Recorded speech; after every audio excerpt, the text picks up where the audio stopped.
Mana, how are you doing? I trust that you are doing well and you are keeping on well. I am doing well. Welcome back to another episode of Ishome Kidawida. My name is Masaka Mdavidatiki. If it is your first time here, feel at home. This is where we explore, learn, and speak Kidawida. On today's episode, we are going to do things differently. This is not like the usual episodes that we have been doing. On today's episode, as we carry on with the journey to explore, learn, and speak Kidawida, we are going to read a short story in Kidawida. And this story is an adaptation from a book that is called Chuganuredura Kidawida. This is a book that was published in 1992 by the Kenya Institute of Education. I believe that this is a book that was actually used by the people that were lucky enough to learn Kidawida in school. Unfortunately, I was not one of them. However, fortunately, I am lucky that I happen to have a copy of that book. So here is the book. This is the book. This book is called Chuganuredura Kidawida. It is a book that comprises of 9 stories in Kidawida. These are animal stories in Kidawida. And on today's episode, I have selected one of the stories. It is story number 2. And I will read the story out to you, and then I will do a translation of the story, and then we will find some vocabulary that we are carrying home today. So, welcome to this episode, and let's get started. So, before I read the story, I would like to mention that a story is called Lugano in Kidawida, and stories are called Chugano. So in singular, Lugano. In plural, Chugano. So let's get into our today's Lugano of the day. So the story is called Pusi na Mbewa. That is the story of the day. Pusi na Mbewa. So this is how the story goes. Kokala korekoge Pusi na Mbewa. Rerekoge na bugenyu mba loli. Itukujimu rikabonya njama ilo bwana.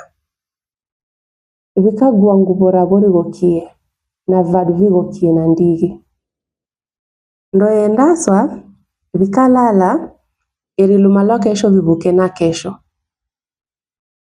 Vendelala Mbeba ikabuka na kio.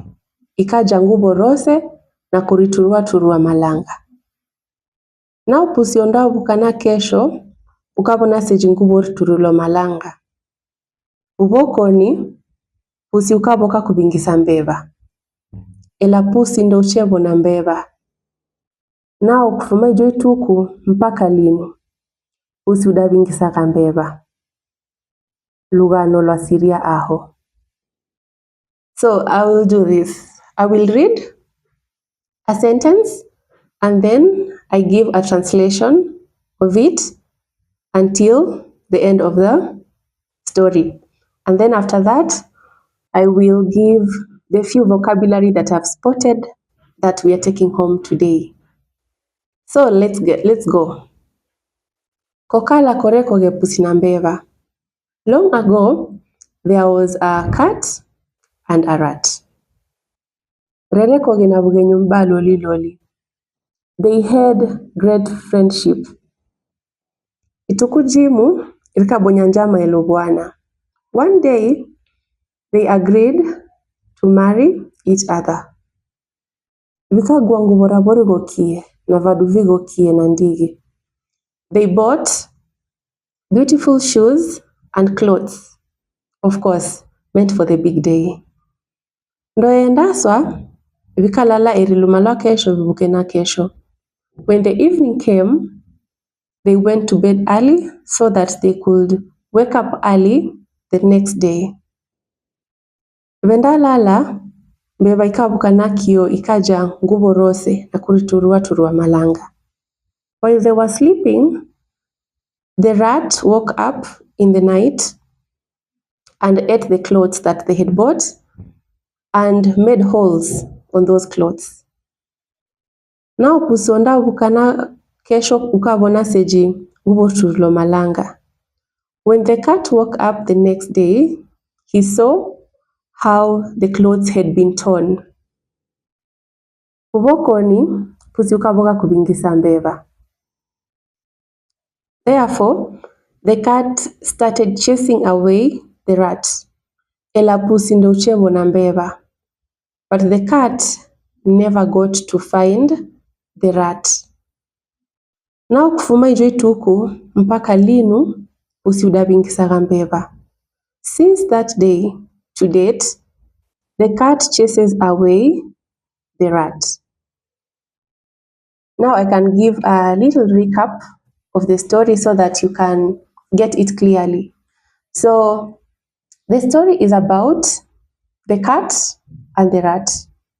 This is actually a why story.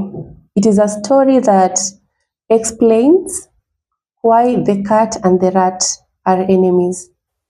Or rather, we can say it is a story that explains why the cat chases the rat.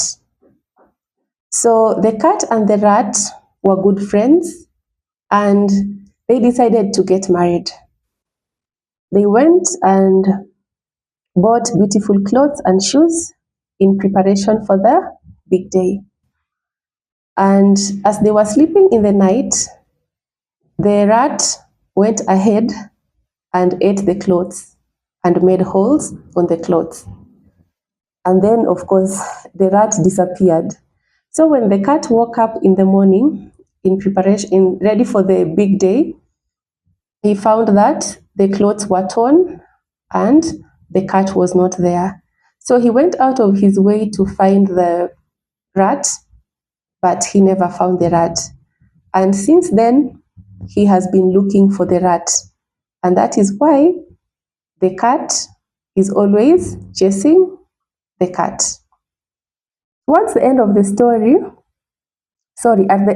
story, there is a statement that says, Lugano lwa siria aho. That means the story ends there. I had mentioned previously that Lugano is a story.